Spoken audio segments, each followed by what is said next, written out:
नमस्कार। सभी विद्यार्थियों का फिर से इस नए सेशन में स्वागत है। आज हम 9वीं कक्षा के तीसरी इकाई क्या निराश हुआ जाए पढ़ेंगे। रचनाकार है हजारी प्रसाद द्विवेदी, जिनका जन्म 1907 में हुआ और उनका निधन 1979 में हुआ। आचार्य हजारी प्रसाद द्विवेदी का जन्म बलिया, जो उत्तर प्रदेश में है, जिले के दुबे का छपरा नामक गांव में हुआ था। पारिवारिक परंपरा अनुसार संस्कृत का अध्ययन शुरू करके उन्होंने हिंदू काशी विश्वविद्यालय से ज्योतिषाचार्य की परीक्षा उत्तीर्ण की। मित्रों, हजारी प्रसाद द्विवेदी एक साहित्यની અંદર એટલું ઉચ્ચ કક્ષાનું નામ કે જેની પ્રશંસા આપણે શબ્દોથી કરવા જઈએ તો શબ્દો ઘટી પડે. એમનો જન્મ ઉત્તર પ્રદેશના બલિયા જિલ્લાના દુબેકા છપરા ખરું પણ દુબેકા છપરા સરનેમ ઉપરથી આ ગામનું નામ દુબેકા છપરા નામના ગામમાં થયો હતો. પારિવારિક પરંપરા, એમના પરિવારની એવી પરંપરા, બ્રાહ્મણ કુળમાં જન્મ થયો એટલે સંસ્કૃતનું અધ્યયન કરવું ખૂબ જરૂરી હતું, ફરજિયાત હતું. એટલે એમણે હિન્દુ કાશી વિશ્વવિદ્યાલયથી જ્યોતિષાચાર્યની પરીક્ષા પાસ કરી. ત્યાર પછી ગુરુદેવ रविंद्रनाथ के आश्रम में 1940 से 1950 तक हिंदी भवन के निर्देशक रहे. રવિન્દ્રનાથ ટેગોરના નામથી તો આપ સૌ પરિચિત છો જ. તેમના આશ્રમમાં તેઓ 1940થી 1950 એટલે કે 10 વર્ષ સુધી હિન્દી ભવનના નિર્દેશક ડિરેક્ટર રહ્યા. તત્પશ્ચાત ત્યાર પછી काशी हिंदू विश्वविद्यालय, वाराणसी एवं पंजाब विश्वविद्यालय, चंडीगढ़ में हिंदी विभाग के प्रोफेसर तथा अध्यक्ष पद पर कार्य किया. ત્યાર પછી તેઓએ કાશી હિન્દુ વિશ્વવિદ્યાલય, વારાણસી તેમજ પંજાબ વિશ્વવિદ્યાલય, ચંડીગઢમાં हिंदी विभागना प्रोफेसर तथा अध्यक्ष पद पर काम કર્યો. भारत सरकार ने उन्हें पद्म भूषण की उपाधि से सम्मानित किया અને ભારત સરકાર દ્વારા તેમને પદ્મભૂષણ પુરસ્કાર આપવામાં આવ્યો. આપ સૌ જાણો છો કે ભારત સરકાર દ્વારા પદ્મશ્રી, પદ્મભૂષણ અને પદ્મવિભૂષણ આ પ્રકારના જુદા જુદા પુરસ્કાર જે તે ક્ષેત્રની અંદર જેમનું પ્રદાન ખૂબ મોટું છે તેઓને આપવામાં આવતા હોય છે. એટલે સાહિત્ય ક્ષેત્રનો પદ્મભૂષણ પુરસ્કાર છે એ અમને પ્રાપ્ત થયો છે હજારી પ્રસાદ દ્વિવેદીને. हिंदी साहित्य जगत में द्विवेदी जी एक निबंधकार, उपन्यासकार, समालोचक तथा शोधकर्ता इतिहासकार के रूप में प्रचलित है. साहित्य जगत में जे हजारी प्रसाद द्विवेदी जी है एक निबंधकार એટલે કે ખૂબ સરસ રીતે વર્ણનાત્મક નિબંધો લખ્યા છે એમણે. ઉપન્યાસકાર, એમણે સરસ મજાના ઉપન્યાસ લખ્યા છે. એ સમાલોચક અને શોધકર્તા, આલોચક, જેમાં આલોચના ટીકા આવતી હોય એટલે કે કોઈ પણ વિષયને અનુસંગત એમણે ટીકાઓ કરી હોય તો એ રીતે સમાલોચક અને શોધકર્તા ઇતિહાસ, કોઈ પણ બાબત ઉપર સંશોધન કરી અને એ સરસ રીતે એમણે ચિત્રિત કર્યું હોય, નિરૂપણ કર્યું હોય એમનું, એવા સાહિત્યકારના સ્વરૂપમાં તેઓ પ્રચલિત છે. અશોક કે ફૂલ, વિચાર પ્રવાહ, કુટજ, કલ્પલતા આદિ નિબંધ સંગ્રહ, બાણ ભટ્ટ કી આત્મકથા, पुनर्नवा, चारु चंद्रलेख, अनाम दास का पौधा, उपन्यास तथा कबीर, सूरदास, हिंदी साहित्य का आदिकाल, साहित्य सहचर, हिंदी साहित्य, उद्भव और विकास आदि आलोचना तथा इतिहास ग्रंथ है. एमणे घणी बधी रचनाओं करी.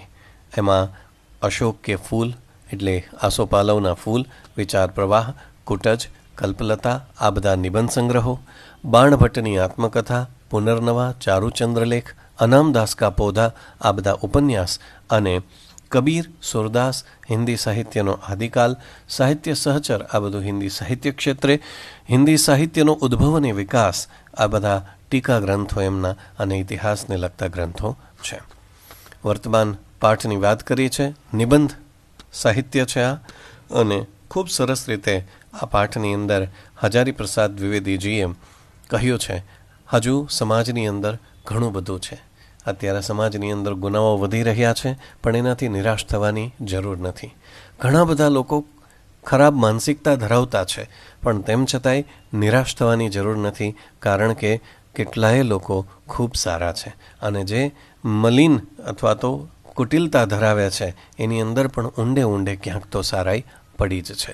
આવા સરસ મજાના મેસેજ સાથે આ નિબંધ સાહિત્ય પ્રકારની જે હજારી પ્રસાદ દ્વિવેદીજીની રચના છે એ આપણે સમજીએ. મેરા મન કભી કભી બેઠ જાતા હૈ. મારું મન ક્યારેક ક્યારેક તો બેસી જાય છે, એટલે કે નિરાશ થઈ જાય છે. समाचार पत्र में ठगी, डकैती, चोरी, तस्करी और भ्रष्टाचार के समाचार भरे रहते हैं. सवारे जेવું સમાચાર પત્ર એટલે કે વર્તમાન પત્ર ખોલવામાં આવે એટલે ઠગાઈ કે પછી લૂંટફાટ, ડકેતી એટલે લૂંટ, ચોરી, તસ્કરી અને ભ્રષ્ટાચાર આ બધાથી સમાચાર પત્રો ભરેલા હોય છે. आरोप प्रत्यारोप का कुछ ऐसा वातावरण बन गया है कि लगता है देश में कोई ईमानदार आदमी ही नहीं रह गया है. आरोप અને પ્રત્યારોપ, આપણે ત્યાં રાજકારણ પણ ફૂલેલું ફાલેલું છે, એટલે એક તરફથી આરોપ થાય તો બીજા તરફથી પ્રત્યારોપ થાય. આ બધાનું એવું વાતાવરણ બનેલું છે કે એવું લાગે કે દેશમાં કોઈ એક ઈમાનદાર આદમી ही नहीं रह गया है. દેશમાં સારા માણસો છે જ નહીં. હર વ્યક્તિ, દરેક વ્યક્તિ સંદેહ की दृष्टि से देखा जा रहा है. દરેક વ્યક્તિને જોઈએ તો સંદેહ की दृष्टि, એમને જોઈને શંકા જ આવે નથી. પેલું કોઈક એમને મેં ફોન કરીને પૂછે કે તમે કેમ છો, એટલે પહેલી શંકા એ આવે કે એમને કંઈ કામ તો નહીં હોય ને. हाँ, हर एक व्यक्ति संदेह की दृष्टि से देखा जा रहा है. जो जितने ही ऊंचे पद पर है, જેમનું પદ ઊંચું છે, જેટલું ઊંચું પદ છે, ઉનમેં ઉતને ही अधिक दोष दिखाए जाते हैं. એમાં એટલા જ દોષ જોવામાં આવે છે. વડાપ્રધાન હોય, મુખ્યમંત્રી હોય, શાળાના આચાર્ય હોય, કોઈ પણ પદ હોય, જે વ્યક્તિ જેટલા ઊંચા પદ ઉપર છે એમાં એટલા વધારે દોષ જોવામાં આવે છે. એટલે કે દરેક જગ્યાએ શંકાનું વાતાવરણ છે.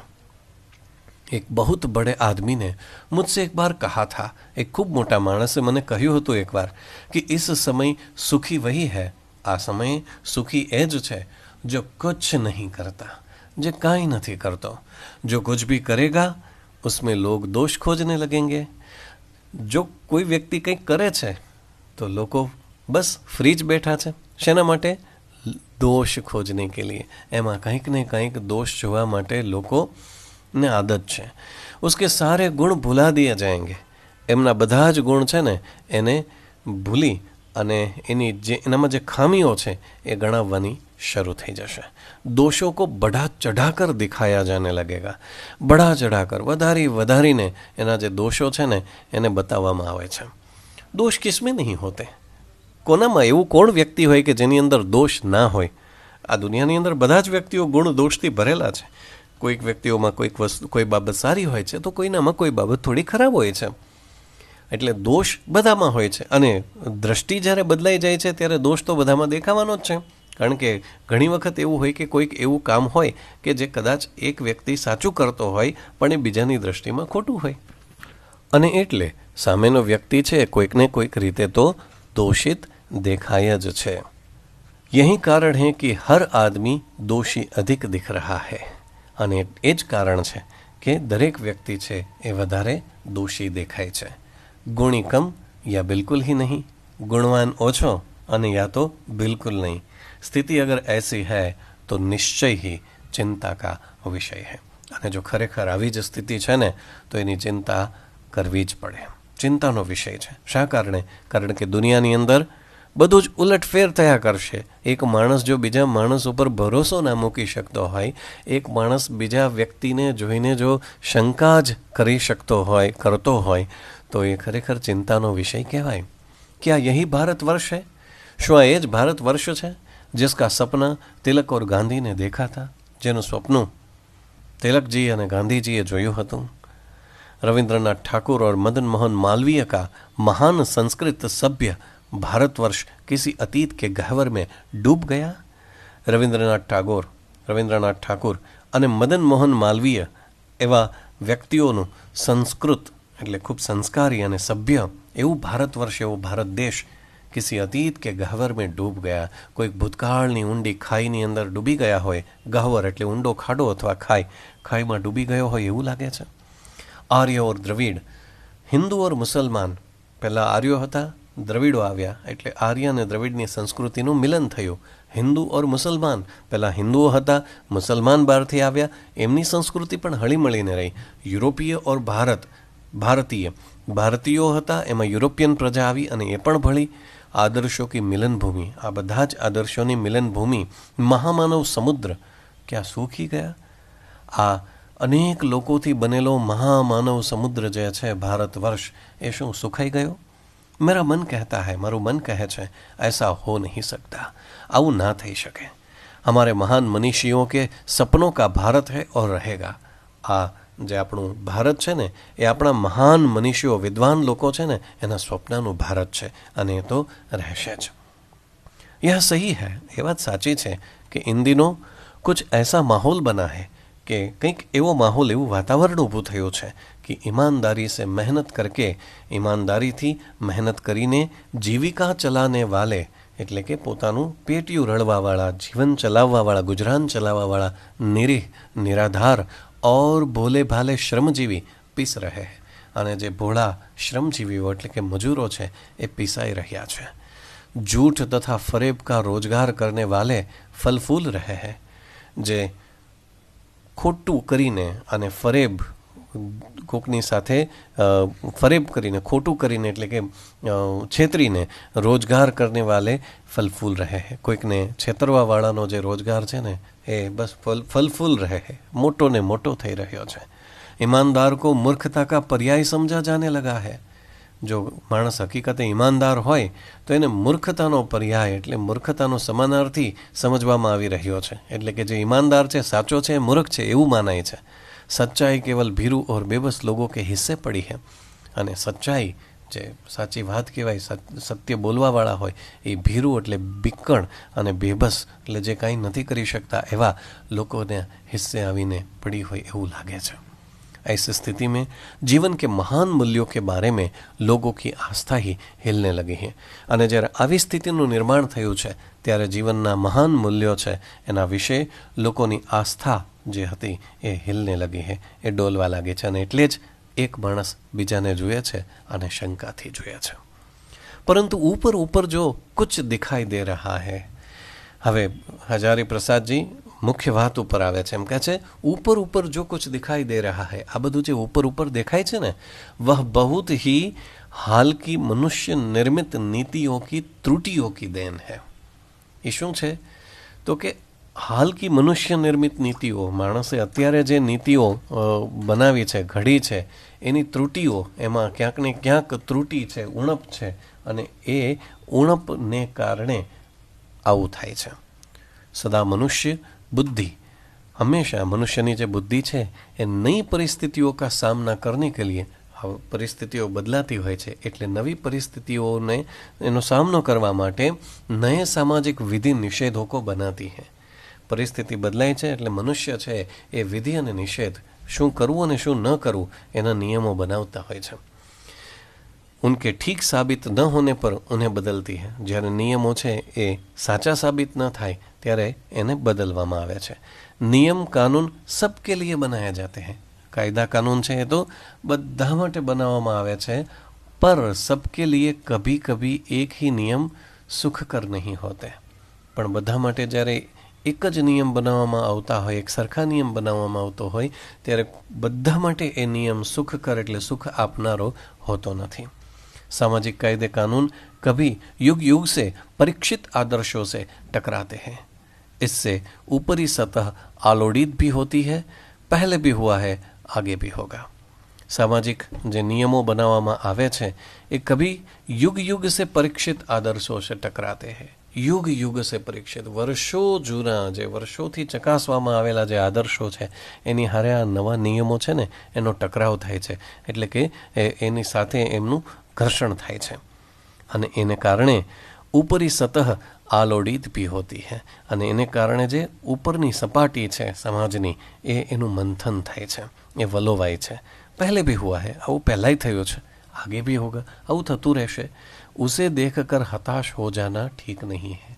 એને જોઈને હતાશ થઈ જવું ઠીક નથી. એટલે હજારી પ્રસાદજી એમ કહે છે કે નવા નિયમો આવ્યા હોય એટલે જૂના નિયમો સાથેનો સંઘર્ષ થાય. અને ઘણી વખત ઉપર ઉપર જે કાંઈ સમાજ રચના છે ઉપર ઉપરથી દેખાતી હોય છે એવી અંદર નથી હોતી. અંદરથી ઘણી વખત ખૂબ સારા માણસો મળતા હોય છે. એટલે હતાશ થવું નહીં. भारतवर्ष ने कभी भी भौतिक वस्तुओं के संग्रह को बहुत अधिक महत्व नहीं दिया है. ભારતની અંદર ક્યારેય ભૌતિક વસ્તુઓનો સંગ્રહ કરવામાં નહીં આવતો, એને મહત્વ નથી આપવામાં આવ્યું. હા, 100માંથી 5% લોકો એવા હોય છે કે જે સંગ્રહખોરીમાં માનતા હોય છે, પણ ભારત દેશના લોકો આપીને ખુશ થયા છે. उसकी दृष्टि से मनुष्य के भीतर जो महान आंतरिक तत्व स्थिर भाव से बैठा हुआ है, એની દ્રષ્ટિએ મનુષ્ય કે ભીતર, મનુષ્યની અંદર જો મહાન આંતરિક તત્વ, એક મહાન તત્વ છે, સ્થિર ભાવથી બેઠું છે. હવે આપણો જે દેશ છે, આપણી જે ભૂમિ છે, એની અંદર જે ઈશ્વરીય તત્વ છે બહુ મોટું છે, બહુ વિશાળ છે. કારણ કે માણસના હૃદયની અંદર બીજા માણસ પ્રત્યે સારી ભાવના છે, દયા છે, અનુકંપા છે, લાગણી છે, સત્યતા છે, કોઈકને મદદ કરવાની ભાવના છે. આ બધું જ સ્થિર ભાવથી બેઠું છે. વહી ચરમ और परम है. એ જ સર્વોત્તમ બાબત છે. लोभ, मोह, काम, क्रोध आदि विकार मनुष्य में स्वाभाविक रूप से विद्यमान रहते हैं. જો દરેક વ્યક્તિ, કોઈ માણસની વાત કરવામાં આવે તો એ માણસની અંદર કોઈકની અંદર લોભ હોય, કોઈની અંદર મોહ હોય, કામ અને ક્રોધ હોય, આ બધા જ વિકારો છે. વિકારો એટલે નડતી બાબતો છે. આ દરેક મનુષ્યની અંદર સ્વાભાવિક રૂપથી સહજ ભાવે હોય છે. વિદ્યમાન રહેતે હૈ એટલે એની અંદર હોય છે. પર ઉન્હેं પ્રધાન શક્તિ માન લેના, પણ એને જ મુખ્ય માની લેવું કે ભાઈ આ માણસ આખો લોભિત છે, और अपने मन तथा बुद्धि को उन्हें के इशारे पर छोड़ देना बहुत निकृष्ट आचरण है. પછી આપણી બુદ્ધિ અને મન છે એને એના ઈશારા ઉપર છોડી દેવું એ ખરેખર એક અધમ આચરણ કહેવાય છે. ભારતવર્ષને કભી ભી ઉન્हें ઉચિત નહીં માના. ભારતવર્ષે એટલે કે ભારત દેશે આ બાબતને ક્યારેય ઉચિત, યોગ્ય માની નથી કે બધા એક સરખા હોતા નથી, એવો ભારત દેશ સ્વીકારે છે. उन्हें सदा संयम के बंधन से बांध कर रखने का प्रयत्न किया है. હંમેશા આપણા દેશની અંદર સંયમ, ધીરજ ધરતા લોકો છે અને વડીલો છે, હંમેશા કહે છે કે સંયમ રાખો, ધીરજ ધરીને રાખો અને ત્યારે બધું સારું થશે. ત્યારે સદા સંયમ કે બંધન से बांध कर रखने का प्रयत्न किया है, परंतु भूख की उपेक्षा नहीं की जा सकती. बीमार के लिए दवा की उपेक्षा नहीं की जा सकती. માણસને જ્યારે ભૂખ લાગે છે ને ત્યારે ખોટું કરવા માટે ઘણી વખત પ્રેરાઈ જતો હોય છે. હકીકતે ખોટું કરવાનું હોતું નથી. જ્યારે બીમાર માણસ હોય ત્યારે એને દવા લેવી જ પડે છે, દવાને છોડી શકતો નથી. ગુમરાહ કો ઠીક રાસ્તે પર લે જાને કે ઉપાયો કી ઉપેક્ષા નહીં કી જા सकती. એવી જ રીતે જે રસ્તો ભૂલી ગયા હોય ને એને સાચા રસ્તા ઉપર લાવવા માટે જે ઉપાયો કરવા જોઈએ ને એની ઉપેક્ષા કરાય નહીં. એટલે કે આપણે પ્રયત્નો એને માટે ચાલુ રાખવા પડશે. हुआ यह है कि इस देश के कोटि कोटि दरिद्र जनों की हीन अवस्था को दूर करने के लिए ऐसे अनेक कायदे कानून बनाए गए हैं. हुआ यह है, સાચી હકીકત તો એ છે કે દેશના કોટી કોટી લાખો દરિદ્રજનો, ગરીબ લોકો છે, એની હીન અવસ્થા, એ જે ખરાબ અવસ્થામાં જીવે છે એ અવસ્થા દૂર કરવા માટે કેટલાય કાયદાઓ બનાવવામાં આવ્યા છે, નિયમો બનાવાયા છે. जो कृषि उद्योग એટલે કે एग्रीकल्चर, कृषि खेती साथे जोड़ायल है, वाणिज्य, शिक्षा और स्वास्थ्य की स्थिति को अधिक उन्नत और सुचारू बनाने के लक्ष्य से प्रेरित है. આ બધા જે નિયમો છે એ નિયમો કૃષિ ઉદ્યોગને, આપણા જે વેપાર વાણિજ્ય છે, શિક્ષા એટલે ભણતર, અભ્યાસ છે અને સ્વાસ્થ્ય એટલે કે આરોગ્ય છે, આ બધી જ જે સ્થિતિ છે એને અધિક ઉન્નત, આ બધાની સ્થિતિને વધારે ઉન્નત એટલે પ્રગતિશીલ બનાવવા અને સુચારું બનાને કે એટલે યોગ્ય રીતે ચાલે એવા લક્ષ્યથી પ્રેરિત હોય છે. પરંતુ जिन लोगों को इन कार्यों में लगना है उनका मन हर समय पवित्र नहीं होता. પણ જે લોકોને આ કાયદા કાનૂન સાથે જોડાવાનું છે એ બધાનું મન દરેક વખતે પવિત્ર હોતું નથી. प्रायः वही लक्ष्य को भूल जाते हैं और अपनी ही सुख सुविधा की ओर ज़्यादा ध्यान देने लगते हैं. ઘણા લોકો એવા હોય છે કે લક્ષ્ય એવું હોય છે કે બીજાની અભ્યાસ વધારવો, કૃષિનો વિકાસ કરવો, પણ ઘણા એવા લોકો હોય છે કે જેને આ બધી બાબતો લાગુ પાડવાની છે એ બધું ભૂલી અને પોતાનું લક્ષ્ય પ્રાપ્ત કરવા એટલે કે સુખ સુવિધા, પોતાના સુખ વધારવા માટે જ્યાદા ધ્યાન દેને લગતે હૈ, એમાં ધ્યાન આપવા લાગે છે. વ્યક્તિ ચિત્ત सब समय आदर्शों द्वारा चलित नहीं होता. માણસનું જે ચિત્ત છે, મન છે ને, એ દરેક વખતે આદર્શોથી ચલિત નથી હોતું. એવા મહાન વ્યક્તિઓ હોય છે કે જે પોતાના સ્થિર આદર્શો સાથે જીવતા હોય છે, પણ બધાના જીવનમાં આવું નથી હોતું. जितने बड़े पैमाने पर इन क्षेत्रों में मनुष्य की उन्नति के विधान बनाए गए, જેટલા મોટા પ્રમાણમાં આ ક્ષેત્રોની અંદર એટલે કે ખેતી, વ્યાપાર, વાણિજ્ય, શિક્ષા, આ બધામાં મનુષ્યનો વિકાસ થાય એ માટે વિધાન બનાવવામાં આવ્યા, નિયમો બનાવવામાં આવ્યા. ઉતની ही मात्रा में लोभ मोह जैसे विकार भी विस्तृत होते गए. એટલી જ માત્રામાં લોભ મોહના જે વિકારો છે એ પણ વિસ્તૃત હોતે ગયે, એનો પણ વિકાસ થતો ગયો. લક્ષ્ય કી બાત ભૂલ ગઈ, અને આ બધાની વચ્ચે લક્ષ્યની વાતને ભૂલાવી નાખવામાં આવી. સાચું લક્ષ્ય શું હતું? ખેતીનો વિકાસ. સાચું લક્ષ્ય શું હતું? વેપાર વાણિજ્યનો વિકાસ, શિક્ષણનો વિકાસ. પણ થઈ શું ગયું? કેટલાક લોકોએ પોતાનો વિકાસ વધારી દીધો અને એને કારણે નથી શિક્ષણનો વિકાસ બરાબર રીતે થતો, નથી વેપાર વાણિજ્યનો થતો.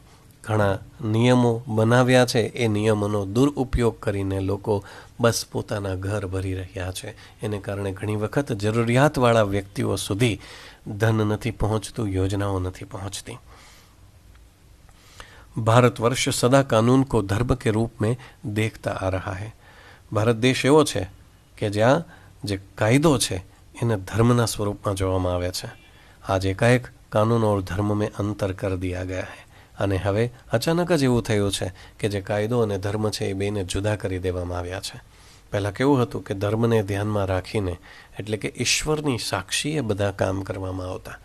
આજે પણ જુઓ તમે, કોર્ટની અંદર જ્યારે કોઈ વ્યક્તિ જાય છે ત્યારે એની પાસે એના ધાર્મિક પુસ્તકના સોગંદ ખવડાવી અને સાચું બોલશે એવું નક્કી કરાવવામાં આવે છે. પણ એ વ્યક્તિ ગીતાજીના સોગંદ ખાય છે, કુરાનના સોગંદ ખાય છે, પણ સાચું જ બોલે છે એવું નક્કી નથી. એટલે કે ધર્મ અને કાયદો જુદા થઈ ગયા છે. ધર્મ કો ધોખા નહીં દિયા જા सकता. ધર્મને ક્યારેય દગો નહીં આપી શકાય. કાનૂન કો દિયા જા सकता है. કાયદાને તો બધા દગો આપે જ છે. યહી કારણ હૈ કે લોગ ધર્મ ભીરુ હૈ. આ જ કારણ છે કે લોકો ધર્મમાં ભીરુ બીકણ છે. વે કાનૂન કી ત્રુટિઓ સે લાભ ઉઠાને મેં સંકોચ નહીં કરતે. આ બધા લોકો પણ કાયદામાં જ્યાં ક્યાંય ત્રુટિ રહી ગઈ છે એટલે કે ખૂણે ખાચરે જે જગ્યાઓ રહી ગઈ છે ને, બસ એનો લાભ કેમ ઉઠાવવો અને એમાં જરાય સંકોચ રાખતા નથી. આ મનુષ્યનો સ્વભાવ છે. તો બસ આજના આ સેશનની અંદર આટલી જ વાતો કરીશું. પાઠનો આગળનો જે ભાગ છે એ આપણે આવતીકાલે સમજીશું. હજારી પ્રસાદ દ્વિવેદીજી કહે છે કે એટલું નિરાશ થવાની જરૂર નથી. પરિસ્થિતિ ખૂબ સારી છે, લોકો ખૂબ સારા છે, પણ એના ઉપરનું જે આ આવરણ છે એ આવરણ હટાવવાની જરૂર છે. કેવી રીતે થઈ શકે છે, બધી વાતો નવા સેશનમાં કરીશું. આવજો.